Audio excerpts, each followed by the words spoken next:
Caps win 8-1 over the Boston Bruins, and wow, did that feel good. Okay, I know a majority of you are here to talk about the trade and everything that went down with it, but we have a game review to do first, so let's get that out of the way and then we'll get to the trade stuff. And please don't just skip forward into the video and just find the trade stuff. Like, we got a game to talk about too. You know what? I'm not even gonna put those little chapters down there either. I'm just gonna let you watch through it, and when we get to it, we get to it. Because you know what? If you can't handle me at my game recap, you don't deserve me at my trade review. But don't worry, I'll make it quick. You ready? 3, 2, 1, go! Caps are on the power play. Oshie in the bumper position. He pots it home. Caps go up early, 1-0. And hey, that was a pretty good power play. Hagelin has the puck. He's rushing into the zone. He hooks away. He finds Eller coming in late. Eller has 4 guys around him. He's able to beat his defender. Eller pots it home. Caps are up 2-0. And yeah, in case you were wondering, that was just 16 seconds after the first goal. Here comes Orlov. It's a 3-on-2 with Sprong and Sherry. He goes over to Sprong. Sprong goes back to Orlov. Orlov with a great backhanded dish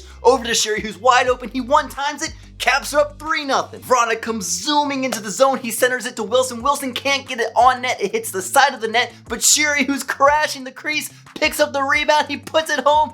4-0 Caps. Here comes Ovechkin storming into the left side. He's got nowhere to go except on net, so he rips it on net between the defender's legs. It goes bar in, and it's a goal. Oh wait, that wasn't Ovechkin. It was Dowd. Dowd shooting the puck like Ovechkin. The Caps are up 5-0. Okay, now here comes Ovechkin. He shoots it on net. Oh, it's not a shot, it's a pass, and it's the deflection by Wilson. He's right in front of the net. The Caps are up 6-0. Third period starts. Boston goes on a power play. Smith gets a goal. The Bruins are on the board. There goes the shutout. Now Backstrom has the puck. He's got nowhere to go with it except to lob it into the air, into the crease. Oshie's right there. He does his best Soto impression. He homers it home. The Caps are up 7-1. And then just add insult to injury with just about 7 minutes left in the game.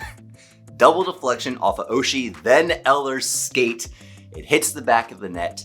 The Caps go up 8-1 and the game ends there. What a game. When you got 3 guys vying for a hat trick, you know that's a good game. Only 3 guys did not have a point in this game. That's right, 18 skaters, and 15 of them had a point. The only 3 without a point, Jensen, Chara, and Carlson. Jensen and Chara, that's a little understandable. They're the third pairing. They don't really shoot too much, but Carlson's actually a little surprising, but it doesn't matter. The Caps blew this one out of the water. At least on the scoreboard they did. The stats were actually kind of close. Okay, game recap's done. Let's talk about the trade. 3 p.m. on April 12th, 2021 was approaching, and it looked like the Caps weren't going to do anything major. The day before, they had just traded Siegenthaler away for what was just a pick, I think. That relieves some cap space, so that's kind of understandable. But then, big news came busting out of the front office of the Caps.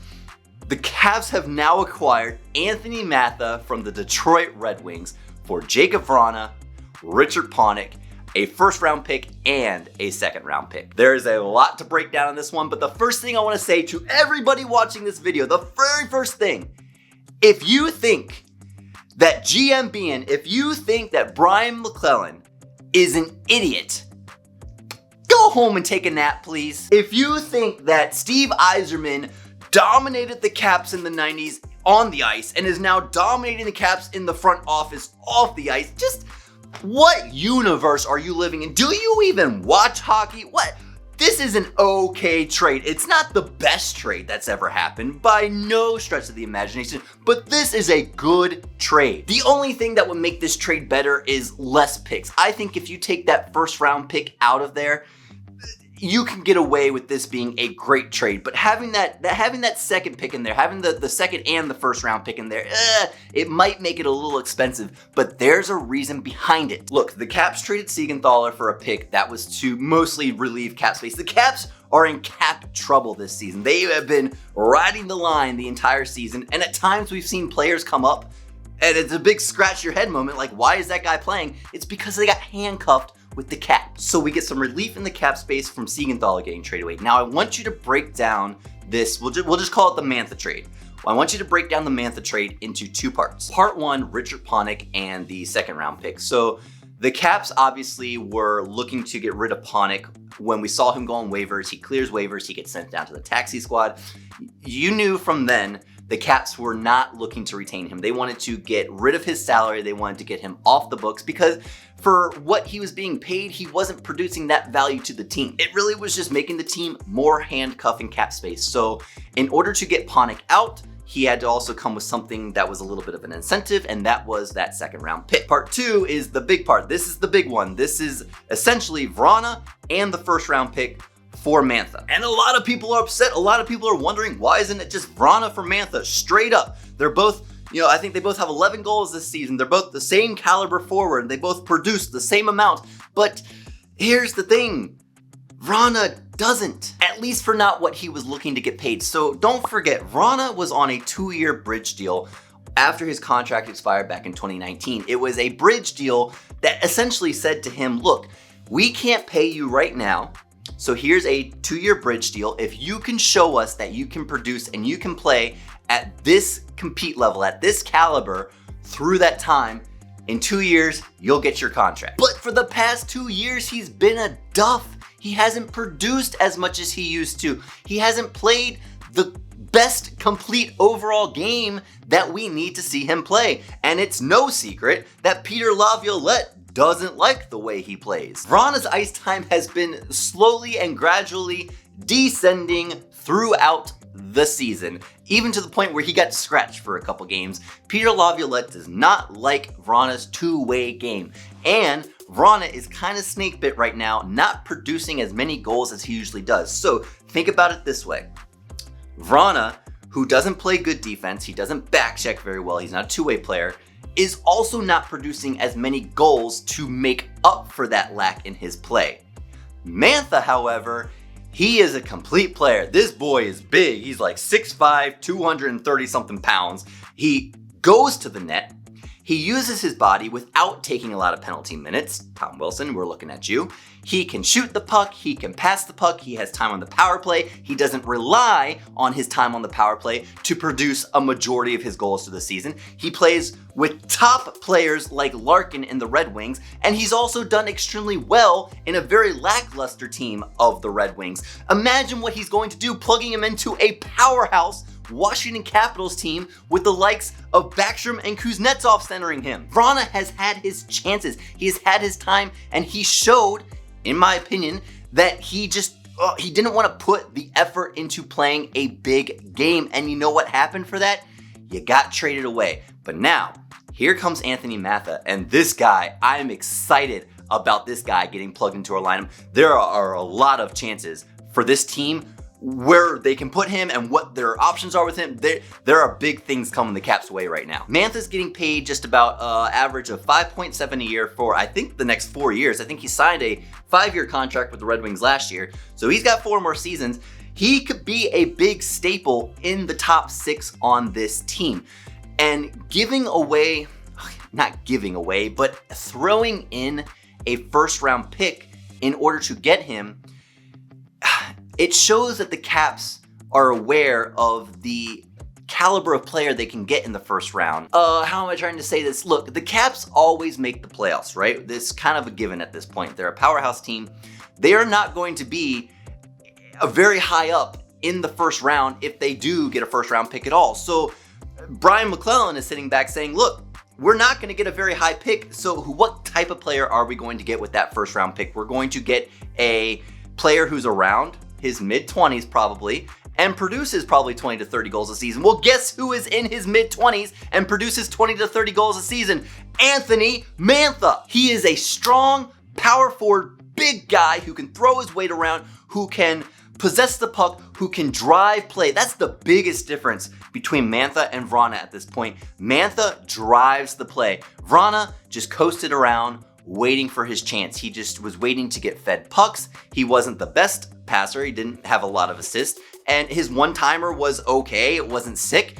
The biggest thing he had going for him was his speed and his shot in stride. Well, guess what? Mantha can do that. Okay, Mantha might not be as fast as Vrana, but going into the playoffs, you don't need that much speed, especially when the identity of the Caps is heavy hitting, leaning on your opponents and wearing them down. Mantha is a guy that can do it. And one of the biggest reasons the Caps have lost any game they've lost this season is due to a lack of follow-up chances, and putting pressure on goalies with chaos in front of the net. We have a couple of guys who aren't afraid to drive to the net, namely Oshie, Wilson can do it, and Ovechkin can do it. But outside of that, not a lot of guys are able to create the havoc in front of the net that really throws a goaltender off their game. Anthony Mantha is that guy. He's huge. He can camp right in front of the net, drive to the net. You make that guy F1, you make that guy the first guy in on a puck, chasing that puck to the board and laying a hit on the defender to win a 50-50 battle.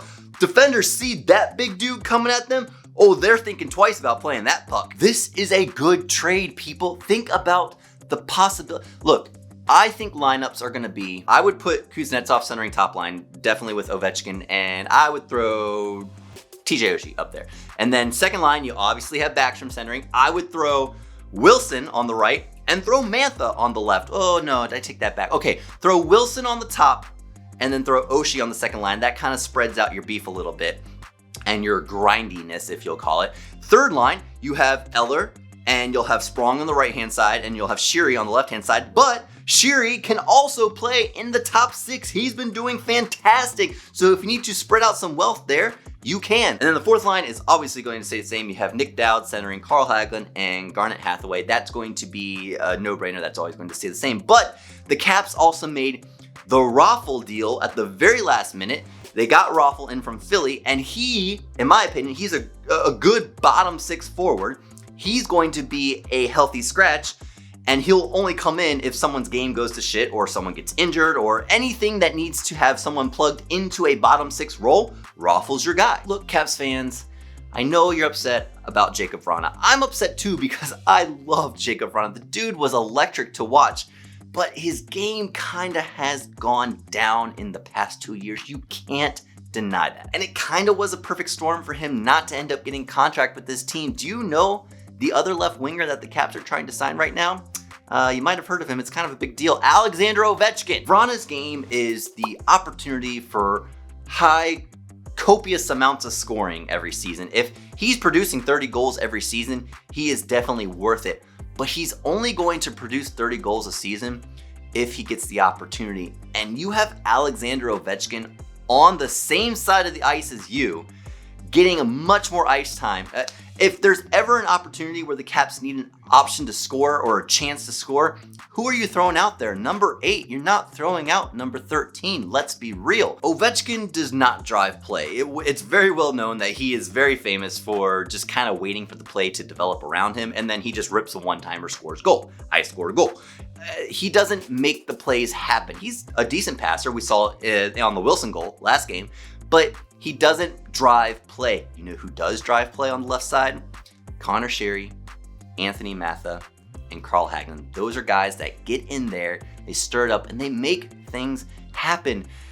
I'm sorry to see JAKUB VRANA go. I am. Jake the Snake was so much fun to watch, and he's a Stanley Cup champion. He helped drive our team to a Stanley Cup win. And you hate seeing guys from your Stanley Cup team leave. It just, they sit in your heart.